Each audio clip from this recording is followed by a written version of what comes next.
할렐루야. 오늘 수요 예배 자리에 오신 우리 모든 성도님들에게 주님의 평강이 가득하기를 축복합니다. 오늘 말씀의 제목은 한 사람을 부르심으로 전파되는 하나님의 나라입니다.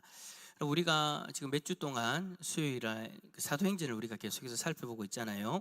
근데 여러분, 사도행전 가운데 성령 하나님이 임하시고 복음이 전파되는 그 장면들을 우리가 쭉 살펴봤는데, 그 장면들을 우리가 살펴보면서 좀 공통된 한 가지를 좀 볼 수 있는 것 같습니다.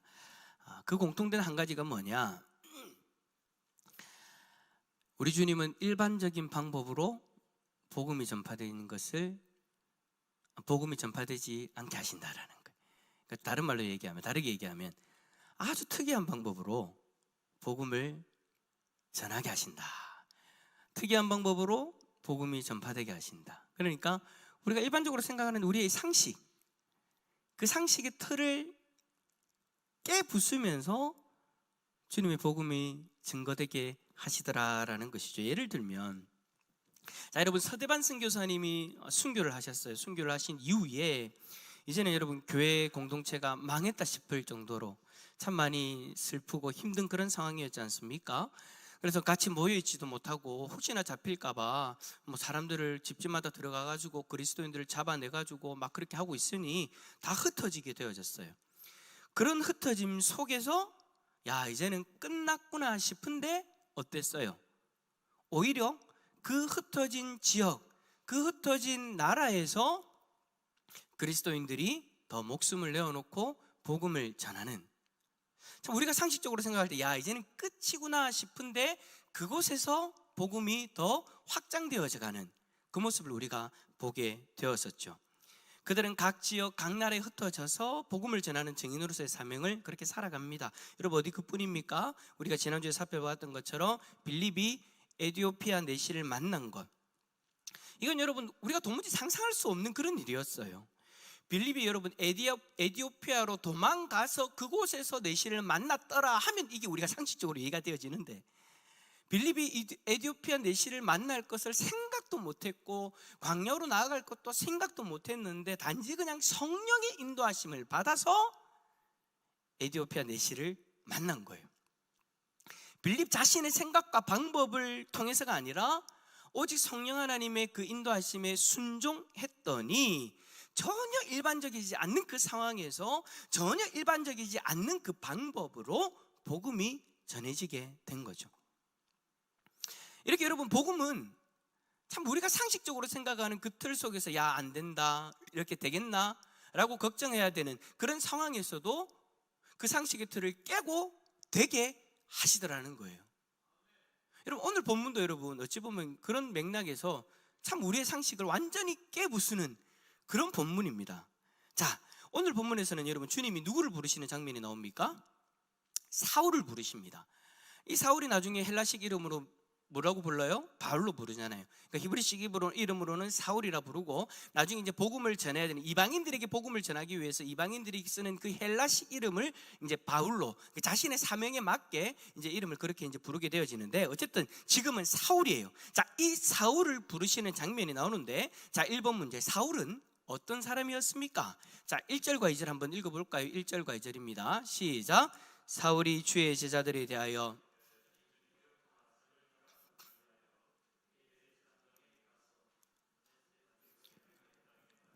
공문을 청하니, 이는 말일 그 도를 따르는 사람을 만나면 남녀를 막론하고 결박하여 예루살렘으로 잡아오려 함이라. 사울은 여러분 어떤 사람이 있느냐? 사울의 상태에 대해서 뭐라고 이야기합니까? 위협과 살기가 동등하여, 위협과 살기가 동등하여, 등등하여, 막 이게 여러분 이 동등이, 우리 성경에 등등이라 되어 있지 않아요? 그죠? 근데 어쨌든 위협과 살기가 지금 가득 찬 거예요. 여러분, 얼마나 건들기만 하면 여러분 당장 그냥 우리가 만약에 그 자리에서 우리가 잡혀가는 거예요. 여러분, 요즘 여러분 얼마나 행복합니까? 예수님을 믿어도 잡아가는 사람이 없잖아요. 당시에는 여러분 사울이 그러한 역할을 했다라는 거예요. 잡아 죽이려고 스데반을 돌로 쳐 죽였던 것처럼 그리스도인들을 잡아 죽이려고 살기와 위협이 여러분 그냥 막 눈에 그냥 그 살기가 썰어져 있는 거예요. 자, 그런데 그런 상황에 있는, 그런 상태에 있는 사울을 주님이 부르시는데, 이 사울은 여러분 열심당원으로서 유대교가 기독교를 핍박하는데 가장 앞장섰고, 스데반을 죽이는데도 앞장섰고 적극적으로 그 가운데 가담했던 사람이에요. 여러분 8장 1절과 3절에 보면 사울은 스데반 집사님이 죽음을 뭐라고 여기느냐? 마땅히 여겼다 라고 기록되어져 있어요. 잘 죽었다라는 거예요. 그런 사람이었어요. 그리고 그는 계속해서 교회를 진멸하는 그 행동을 하는데, 각 집에 들어가가지고 남녀들을 끌어가다가 옥에 가두는 그런 일들을 직접 한 사람이에요. 그걸로는 부족했는지 대제사장에게 찾아가가지고, 이제 다메섹에 내가 가겠습니다, 가가지고 여러 회당들을 돌아다닐 테니 공문을 하나 써주십시오. 무슨 공문이냐? 그곳에서 그리스도의 도를 따르는 사람을 만나면 남녀를 막론하고 결박하여 예루살렘으로 잡을 수 있는 공문. 그러니까 여러분 이거를 이제 그 다른 사람, 어떤 사람들은 뭐라고 얘기하느냐? 살인 면허를 받은 것이다. 그러니까 바울이 가가지고 잡아와도 어느 누구도 뭐라 할 수 없는 거예요. 잡아와가지고 감옥에 가둬도 어느 누구도 뭐라 할 수 없는 거예요. 이 대제사장들이 허락해주면. 그러니까 그 허가서를 들고 지금 다메섹으로 가고 있는 거예요. 그런 사울에게 전혀 기독교와는 어울리지 않고, 기독교에는 우호적이지도 않고 적대적인 마음을 가지고 그리스도인들을 잡아 죽이려고 하는 이 사울에게 엄청난 일이 일어나죠. 자, 이번 다메섹에 있는 에서 사울에게 어떤 일이 일어났습니까? 다메섹에 있는 그리스도인들을 잡기 위해서 가는 길에 여러분 어떤 일이 일어났어요? 3절과 4절을 보니까, 자, 말씀해 보니까 호련히 하늘로부터 빛이 그를 둘러 비추는지라. 땅에 엎드려져 들으며 소리가 있어 이르시되, 사울아 사울아 네가 어찌하여 나를 박해하느냐 하시거늘. 다메섹에 가까이 이르렀을 때에 호련히 하늘로부터 빛이 그 사울을 둘러 비춥니다. 둘러 비추는 거예요.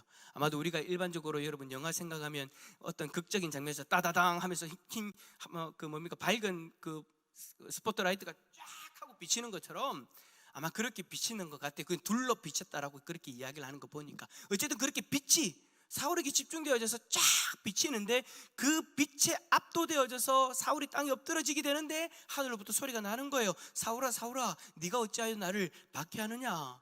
사울이 놀란 나머지 주여 누구시니까? 여러분 여기서 주라고 이야기한다고 예수님을 바로 생각하는 것이 아니에요. 여기서 주라고 지금 사울이 이야기하는 것은 자신을 지금 압도하는 어떤 존재가 자신에게 지금 이야기하고 있다, 자신을 부르고 있다라고 생각되어져서 그 압도하는 존재를 향해서 주여 누구시니까? 라고 그렇게 질문을 하는 거예요. 그때 그 음성의 주체가 이렇게 이야기하죠. 나는 네가 박해하는 예수라. 그 음성의 주체가 과연 누구였어요? 예수님이셨어요. 예수님의 음성이 사울에게 들려진 거예요. 자, 여러분 우리 예수님은요, 자신을 믿고 자신을 전하는 증인들을 죽이려고 혈안되어져 있는 살기 등등한 그 사울에게 직접 나타나셔서 그를 부르신 거예요. 그리고는 뭐라고 얘기하느냐? 사울에게 시내로 들어가라. 들어가서 너를 찾아올 사람을 기다려라. 그가 너에게 앞으로 행해야 될 것을 이야기해 줄 것이다. 이것 자체가 여러분 일반적이지 않은 거예요. 왜 일반적이지 않느냐? 만약 여러분 우리 교회 안에서 복음을 전하는 사람, 그러니까 어느 지역에 파송해서 이제 복음을 전하도록 합시다라고 했을 때, 여러분 우리가 그러한 사람을 어떻게 정합니까? 누구를 정합니까? 길거리 지나가면서 교회를 향해서 예레이 하면서 욕하는 사람을 데리고 와서 그렇게 보냅니까? 여러분 그거는 있을 수가 없는 일이에요. 어느 교회에서 여러분 그렇게 합니까? 복음을 전하기 위해서 누군가를 파송해야 된다면 교회 안에서 복음에 대해 확신을 가지고 믿음이 확실하고 그 복음에 대해서 자신의 삶을 헌신할 수 있는 사람, 복음에 대해서 우호적이고 그 복음을 위해서 자신의 삶을 헌신할 수 있는 사람, 그 사람을 뽑아서 보내는 게 일반적인 우리의 상식이죠. 복음을 전하기 위해서는 그런 사람을 선택해야 되는 거예요. 그런데 여러분 예수님은 전혀 그렇지 않다라는 거예요. 여러분 초대교회 성도 안에 예수님이 찾으려고 하면 헌신된 사람들 얼마나 많이 있었습니까? 스데반이 그 죽음을 보고 슬퍼했지만 곧 흩어진 그곳에서 그들이 복음을 전했지 않습니까? 생명을 걸고 복음을 전했습니다. 예수님이 이제 이방인을 위해서 복음을 전할 수 있는 사람을 세워야 되겠다. 자, 보자, 누가 열심히 전하노, 누가 믿음이 있노, 누가 이 복음에 대해서 헌신적이고, 그들 중에 한 명을 골라도 여러분 되었어요. 그 가운데 그 시대에 그런 사람들이 여러분 있었어요. 그런데도 불구하고 흩어진 땅에서 복음을 위해서 싸우고 있는 사람들이 있는데도 불구하고 그 중에 한 사람, 그 사람을 세우는 것이 아니라 예수님은 자신을 핍박하고 자신을 믿는 사람들을 잡아가두기를 원하는 사람, 자기를 따르는 사람들을 죽이려고 혈안이 되어 있는 사람, 그 사람을 찾아가셔서 그를 부르시다라는 거예요. 완전히 우리의 일반적인 상식을 깨고 예수님은 일하시는 거죠. 여러분, 특히 바울의 사명이 무엇입니까? 3번 바울의 사명, 이방인에게 복음을 전하는 거잖아요. 이방인에게 복음을 전하는 거, 앞에서 이야기했던 것처럼 이방인을 위해 헌신할 수 있는 사람, 여러분 그때 당시에는 여러분 얼마든지 선택할 수 있는 사람들이 있었어요. 그런데 굳이 그리스도인들을 핍박하고 잡아가두고 죽이기 위해서 살기를 띠며 돌아다니는 사람 예수님이 부르시는데, 왜 굳이 우리의 일반적이지 않는 그 상식을 깨고 들어오셔서 예수님을 박해하는 사울을 선택하셨을까요? 이것은 여러분 전혀 일반적이지 않아요. 너무나도 특이한 케이스죠. 그래서 한번 생각해 봤어요. 예수님이 이 땅에 오셔가지고 예수님이 부르셨던 그 사람들은 어땠지? 라는 생각을 하게 되어졌어요. 예수님이 이 땅에 계셨을 때 공생의 사역을 했던 그 3년의 기간 동안 예수님이 제자로 부르셨던 사람들, 예수님을 따라다녔던 사람들, 여러분 가만히 생각해 보니까 사울과 같은 케이스가 없어요. 그죠? 나중에 예수님을 버리고 배반하고 그렇게 배도하는 그 길을 걸어간 사람은 있어도 예수님을 막 핍박했던 사람이 회심해서 돌아왔다? 그리고 그가 충성되게 복음을 위해 일했다? 잘 모르겠어요. 저는 언뜻 생각나지 않더라고요. 그런데 가만히 생각해 보니까 사울 이후로는 그러한 사람들이 많아요. 가만히 생각해 보니까 예수를 핍박했던 사람 중에 회심해서 오히려 예수를 위해 자신의 생명을 걸었던 사람의 첫 열매가 이 바울이 되는 것이 아닌가, 사울이 되어지는 것이 아닌가라는 그런 생각이 들 정도예요. 여러분, 사울이 회심한 이후에, 예수님을 만나고 나서 그의 삶이 변화되어진 이후에 사울과 같은 그러한 사람들, 우리가 셀 수도 없이 그렇게 많이 있죠. 너무나도 많이 있어요. 근데 우리가 다 그런 사람들 다 이야기할 수 없겠지만, 예수님은 어쨌든 자신을 핍박하는 그 사람들도 친히 부르시고 주님의 증인으로 살아가도록 하셨어요. 자, 우리나라 사람들 중에, 우리나라 믿음의 선배들 중에 이런 사람들이 많이 있어요. 전 세계적으로는 말할 것도 없고. 자, 한 예를 든다면, 여러분 혹시 조선의 사울이라고 아십니까? 조선의 사울이라고 불렸던 사람, 벌써 답이 지금 나왔습니다. 조선의 사울이라고 불렸던 한 사람, 그 사람이 누구냐? 한국 최초의 7 목사님들 중에 한 사람인 이기품 목사님이에요. 자, 이기품 목사님은 평양 출신이에요. 1894년에 세례를 받고 1898년부터 1901년까지 함경도에서 매서인으로 활동을 했어요. 옛날에 매서인이다라고 하면 선교 초창기 때에 전도지나 성경을 배부하면서 복음을 전했던 사람들을 일컫는 거예요. 근데 1901년부터 1907년까지 황해도 일대를 다니면서 이제 선교사님의 업무를 도우고 그렇게 이제 복음을 위해 헌신을 하죠. 1903년도에는 마펫 목사님의 권고로 신학교에 입학을 하고요. 1908년도에는요 최초로 제주 선교사로 파송이 되어져요. 자, 거기서 주민들이 막 반발을 해요. 교회를 세울 수 없도록. 여러분, 제주도 같은 경우에 여러분 우상이 얼마나 많이 있습니까? 얼마나 우상이 만연한 그곳입니까? 그런데 그곳에서 교회를 세워요. 성안교회. 비롯해서 금성, 삼양, 성읍, 조춘, 모슬보, 한림, 용수, 세화 등 여러 교회들을 세우게 되는데 1912년 조선 예수교 장로회 총회록에 따르면 당시 제주도 교인이 410명에 이른다라고 그렇게 기록되어져 있습니다. 그리고 예배당은 3개, 기도의 처소 5곳, 매주 모이는 남녀가 300명에 이르더라라고 그렇게 보고되어져 있는 것이 지금도 기록으로 남겨져 있어요. 자, 이 모든 것들이 어느 목사님을 통해서 이루어진 거라고요? 이기풍 목사님을 통해서 이루어진 거예요. 그런데 목사님 말년에는 신사참배를 거부하다가 1938년에 체포되어졌고 그 후유증으로 1942년 6월 20일 날 우항리 교회에서 소천하시게 되죠. 지금도 여러분 제주도 조천읍에 가면 이기품 목사님의 선교 기념관이 세워져 있대요. 그런데 말입니다, 그렇게 대단한 이 이기품 목사님이 원래 어떤 사람이었는지 여러분 아십니까? 왜 조선의 사울이라고 불렸는지 아십니까? 원래는요 여러분, 이 목사님이 평양에서 유명한 깡패였답니다. 아마 한 번쯤은 들어보셨을 것 같아요. 그가 회심하기 전에 어떤 일들이 있었느냐, 제가 아까 전에 마펫 목사님이 이기품 목사님을 추천해서 신학교에 들어갔다고 했잖아요.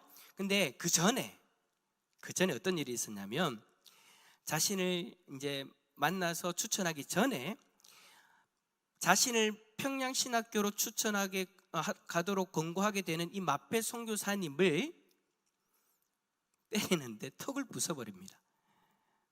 턱을 부술 정도로 그렇게 막 때렸어요. 나중에 이제 회심하고 나서 이제 마펫 목사님이 이제 이기품 목사님을 신학교로 들어갈 수 있도록 추천을 해주는 그런 자리까지 가게 되지만, 어쨌든 처음 만났을 때에는 그 턱을 부쉈어요. 이 마펫 목사님이 누구냐면 우리나라 이름으로 마포삼열 목사님이에요.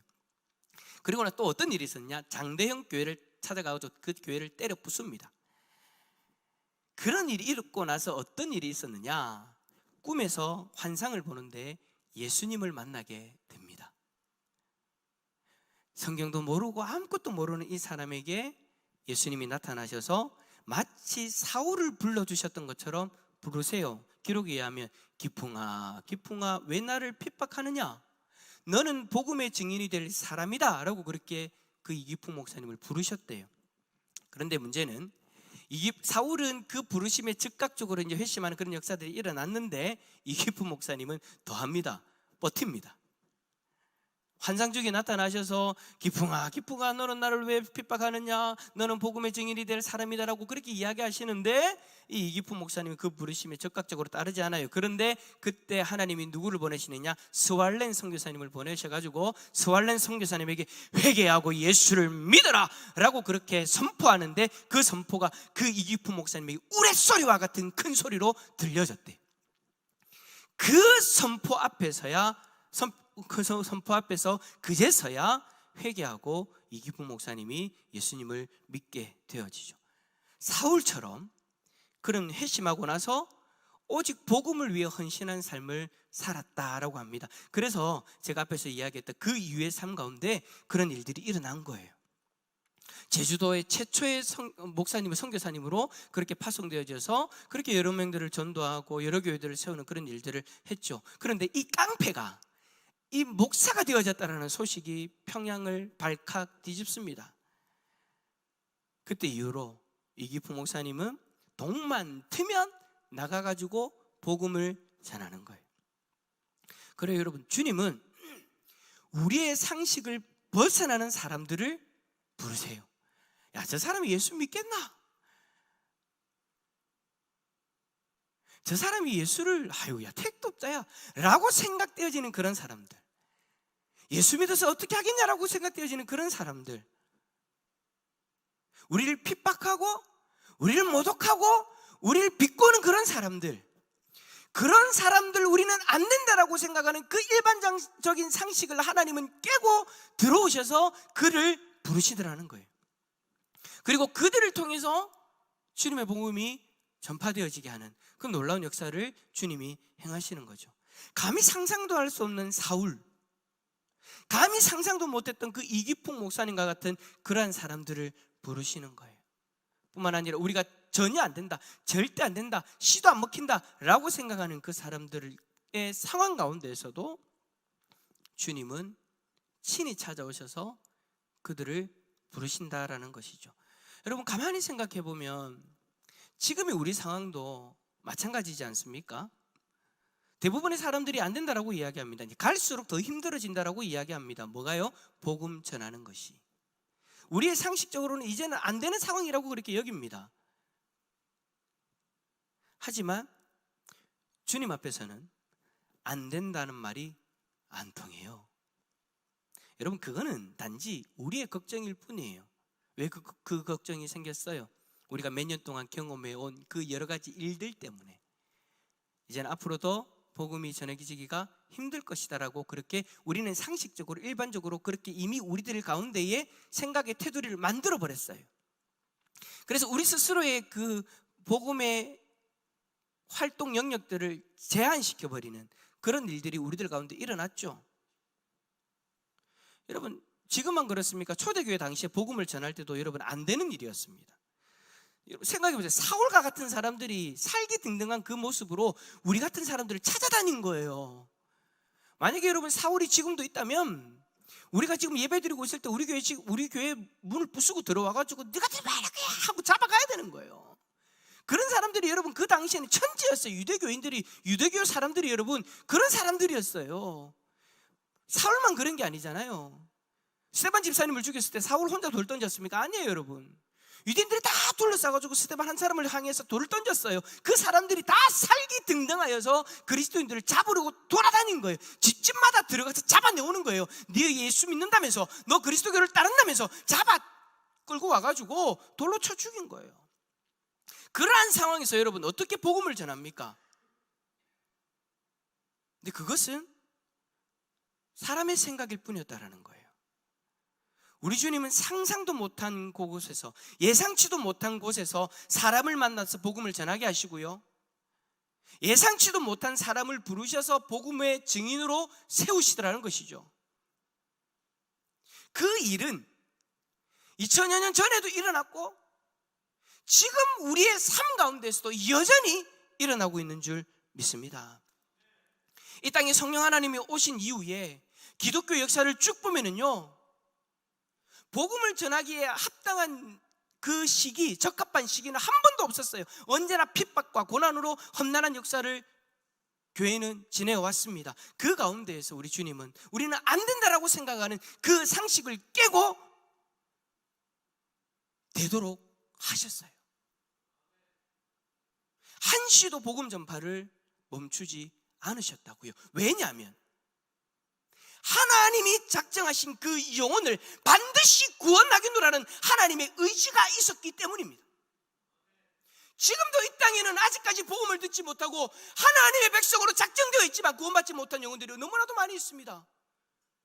우리의 지식으로, 우리의 지혜로는 그가 누구인지는 모르지만 성령께서 인도하시는 대로 우리가 만나는 사람, 우리가 교제하는 사람, 생각나게 하는 사람, 그들에게 우리가 복음을 증거하며 예수 그리스도를 드러낼 때 주님은 우리를 통해 그 우리의 상식인 안 된다라는 그 상식을 깨고 그들을 구원하실 줄 믿습니다. 그 길을 교회가 지나온 거예요. 감히 우리가 생각지도 못한 방법으로 우리 주님은 사람을 부르시고 세우시고 전파하게 하셨어요. 지금도 마찬가지라는 거예요. 지금도 우리 주님은 많은 사람들이 힘들다 그렇게 말하는 이 상황 속에서도 주님은 여전히 복음을 전할 그 한 사람을 찾고 만나고 세우고 계시는 줄 믿습니다. 역사하시는 줄 믿습니다. 저는 한 가지 바람은 그 한 사람이, 지금도 찾고 계시는 그 한 사람이 저와 여러분이 되어졌으면 좋겠어요.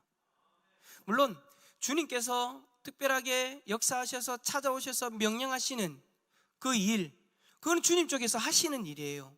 그러나 여러분, 우리는 이미 부르심을 받았지 않습니까? 이미 부르심을 받아서 주님이 우리에게 원하시는 것은 뭘까요? 이미 부르심을 받은 우리에게 주님이 원하시는 것은 뭘까요?